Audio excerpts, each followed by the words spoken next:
Central Florida Real Estate Radio on News Radio WFLA Orlando.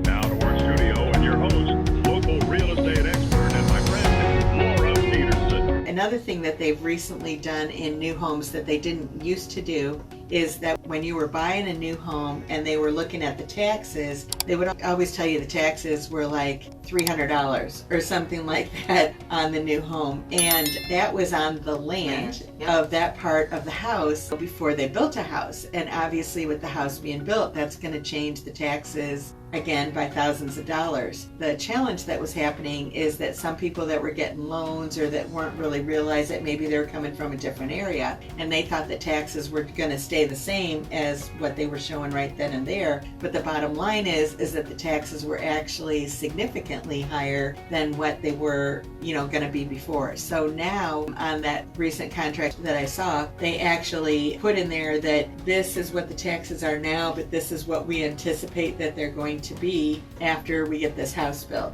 And when the lender's looking at it and how much money they're going to lend, they're looking at the ratios based on what the taxes are going to be instead of what the land is. Yeah, and obviously there was a big stink that made that concur with that, because the same thing, like you said, it makes a big difference, because Right. I know when I bought the house last year with Lennar, they said this is what your taxes are now, which was still kind of high. It was like $1,900, I want to say. And then they did a little estimate. It will jump somewhere between like $3,200 and $3,500 is what your next thing is going to be. But it was like that. There must have been either a big lawsuit or something that happened with that, because of the fact that they are disclosing that so openly now. And the same with the CDDs, because like you said, the CDDs is something that's carrying with you. I've only seen one maybe out of 10 where the CDD will either go away in a 10 or 20 year time frame. But other than that, it's with you as long as you own that house, and then it's going to go to the next person and the next person and the next person. So it's just the way that it is. But there are some good things that come along with it, because you do get, like, a lot of them are the resort style pools, the bigger clubhouses, things like that. Some of them obviously, but it's something that you definitely want to compare to.